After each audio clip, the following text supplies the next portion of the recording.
Iran में Israel की भीषण बमबारी देखने को मिली। तेहरान और कुम शहर में बमबारी की गई है।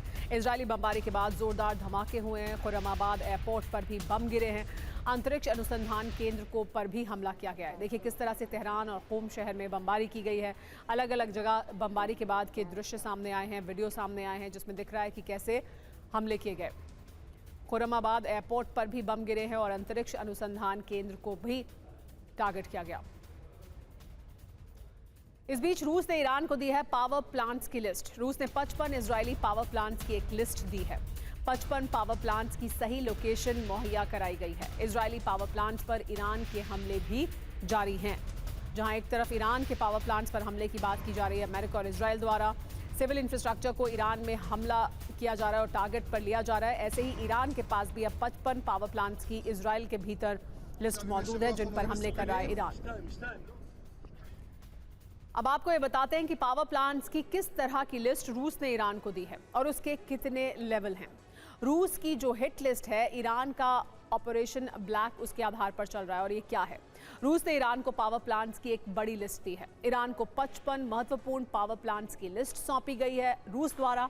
सभी 55 पावर प्लांट इजरायल में ही मौजूद हैं। 55 पावर प्लांट की सही लोकेशन की जानकारी दी गई है। रूस की मदद के दम पर ईरान हमले कर रहा है।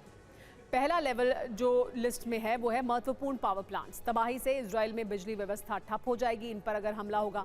दूसरे लेवल पर शहरी और औद्योगिक पावर प्लांट हैं, सभी सेंट्रल इजरायल में मौजूद हैं।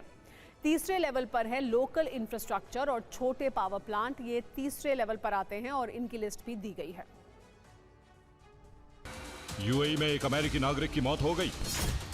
यूएई के इंडस्ट्रियल एरिया पर कई हमले हुए।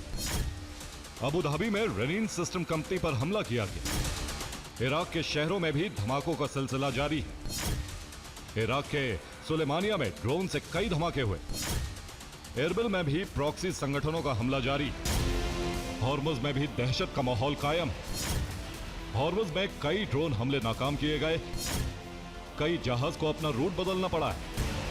एयर डिफेंस के लिए मिसाइलों की मांग हो रही है।